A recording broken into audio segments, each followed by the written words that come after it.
practice, what are we at, 8? I think we're at 8. A lot of energy out there tonight, a lot of competition.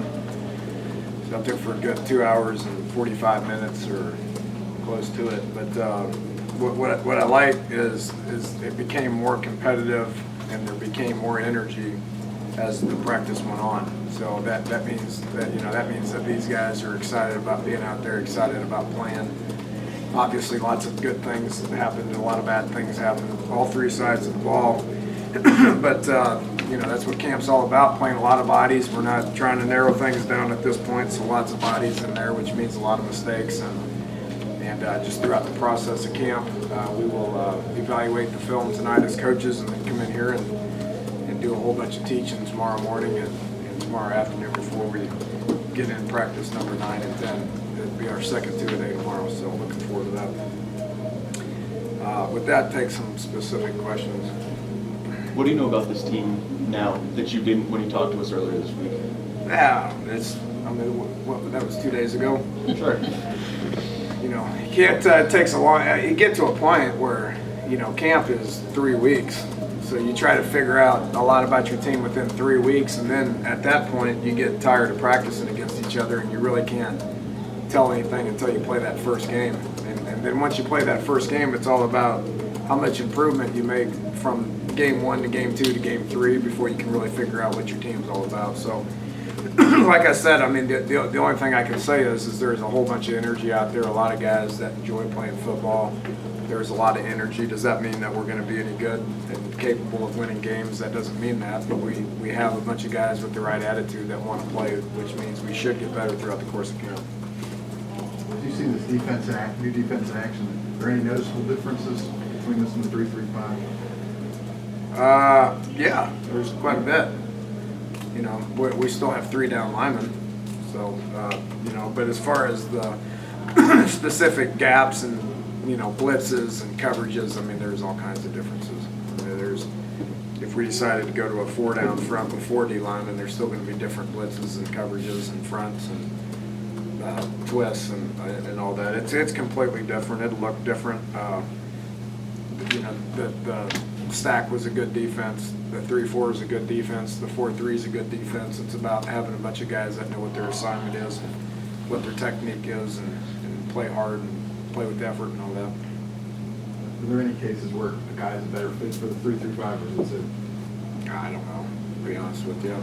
You come up with something you believe in and you do it. And from a schematic standpoint, you have reasons for doing it, and then ultimately it's about getting guys in position to where they can be successful and make plays. So we've moved guys around. The next depth chart that you guys see is it's not gonna resemble what the first depth chart was. So we're still trying to plug people in to fit what we're asking them to do. David, I know it's early yet, and I know you want to see improvement across the board, but are there any areas you're starting to feel a little more comfortable in, and any areas that you still want to see some serious? Yeah, you talking about specific side of the ball or just in general? In general. O-line, we didn't know how, you knew you were getting with Madsen, Braun, Jenkins. Those guys have played a lot of football around here and solidified the inside. From, Pat Edgar had his problems last year, but as a returning starter, is playing better. We have the ability to move him down to guard as well. Curtis Fights looks like a different guy. We would feel much more comfortable putting him in. Spain looks like a different guy. I would feel much more comfortable putting him in. So we feel really good about them. We're trying to find one more guard, and that may be, moving guys around. I don't know, but we've identified, some guys with some depth. We're still trying to find a few more. And then from there, it's I don't know. Obviously we got a couple of receivers can play, but we need 5 more. Don't know who those are going to be. Feel good about the O-line. Those guys are playing well right now. Can you address the linebacker situation? Is that, we talked about the depth chart. I imagine that's one area where you're going to move some people around. Just where you see that right now, where it might evolve to. Well, you got 3 returning starters, and Barber and Rigg and Snow. At some point, they played a lot last year.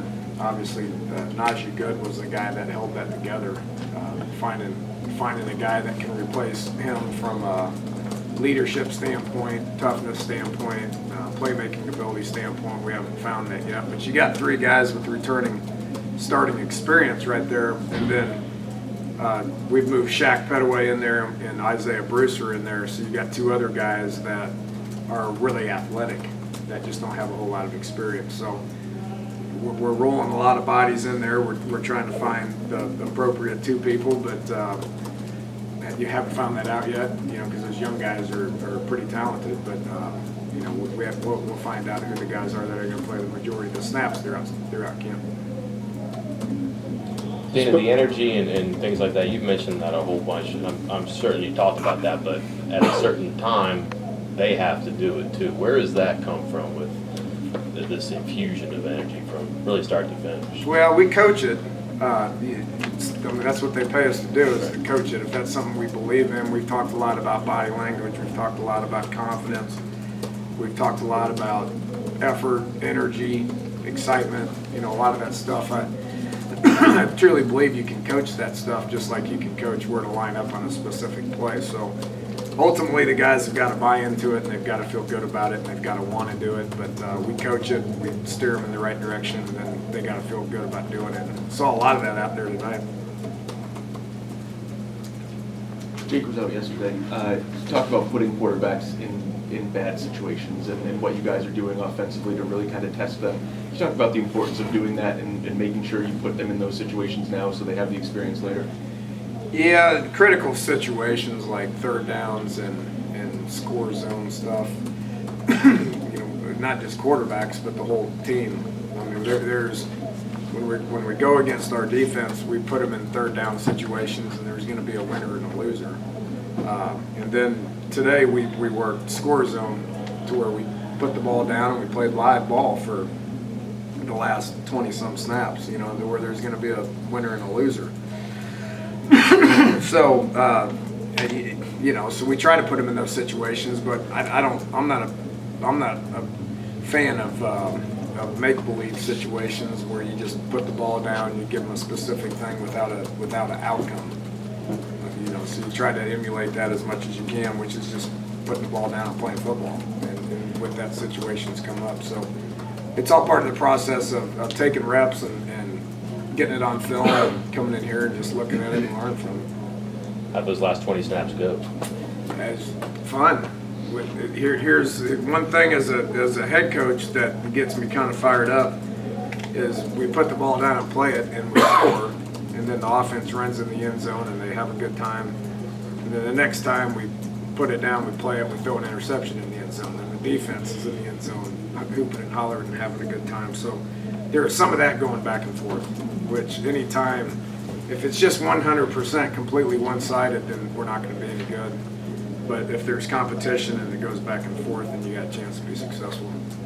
Dana, what are the 2 or 3 things that you come into camp that you feel you have to have accomplished by the first game? I mean, that things that you have to solve, or?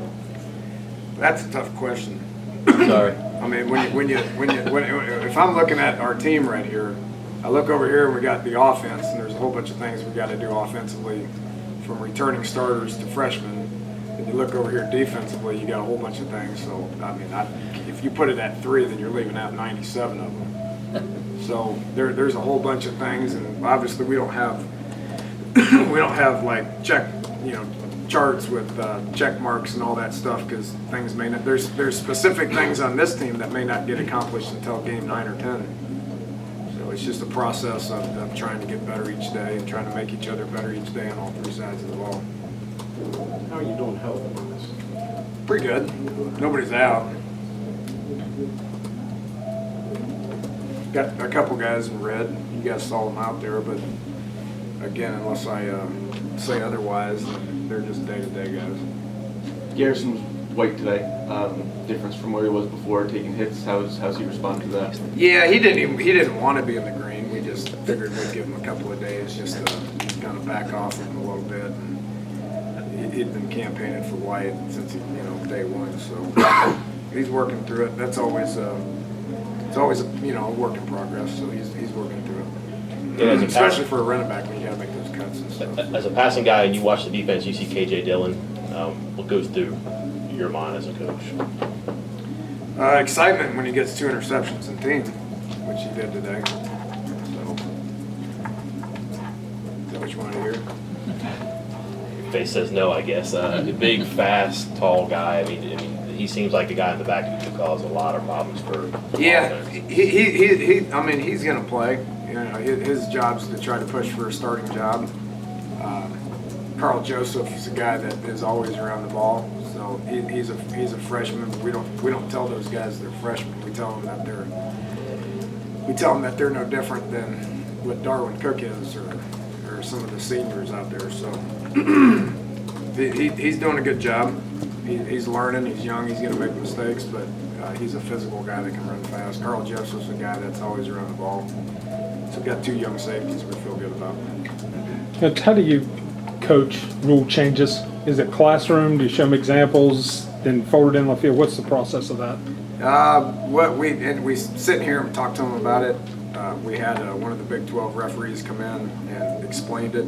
So the guys ask questions, and they hear it from the referees. We try to practice it as much as we can. Obviously, the kickoff rule is different. So when we're out there, we practiced it and we told them what the rules were. And the helmet rule is new. Throughout the course of a play, if somebody's helmet comes off, we take them off the field. So we try to emulate those situations. Do you like that rule though, that a guy whose helmet comes off basically can't? I mean, how do you coach them to stop? I ignore referees. I ignore rules. We teach them. It's the way we can. That seems control tough them. to coach. To tell a guy to stop participating. With Joey's helmet comes off because he's in the trenches and everything. So Joey's saying he's first game he's going to put duct tape all back up and down his chin and his helmet. Nike will probably be mad or whoever's making the helmet. When you guys have been in team, has there ever been a situation where you've been down in the score zone and a guy's helmet has come off and he's had to come out? I mean, how have you responded to that in practice? It's happened. I don't remember it happening in practice, but it's happened last year against South Florida. It happened where Joey's helmet came off. We scored and his helmet came off. But the rule is if they throw a flag on it, then he puts his helmet back on, he buckles it up, we move the penalty, and he can stay in the game. So if it's a result of a penalty, then he can stay in the game. So we've covered all that, and we're doing our best to practice it. How much, you said, put them out there for 20 plays, see what they can do. Are you at the stage where you can do that for an hour and a half, run 80 or 90 plays on both sides of the ball, or do you care whether they're ready on both sides of the ball? Well, we could do it, but we're not gonna. There's a whole bunch of drill work and stuff that we need to address. Drill work, inside drills, 7-on-7, pass rush, 1-on-1s, all that stuff. There's a whole bunch of stuff that we need to practice. And if you just put the ball down and play all day, you're gonna get a bunch of people hurt.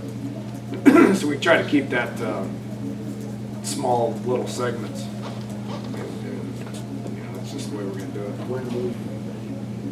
Well, wins the first game on the first. That's what we're shooting for. Well, I don't like scrimmages. I don't like to put the ball down and have a 120 play scrimmage. We expect them to go out there and play hard every day. And we'll have short little mini scrimmages throughout the course of camp. I think that's better overall for your health and your football team.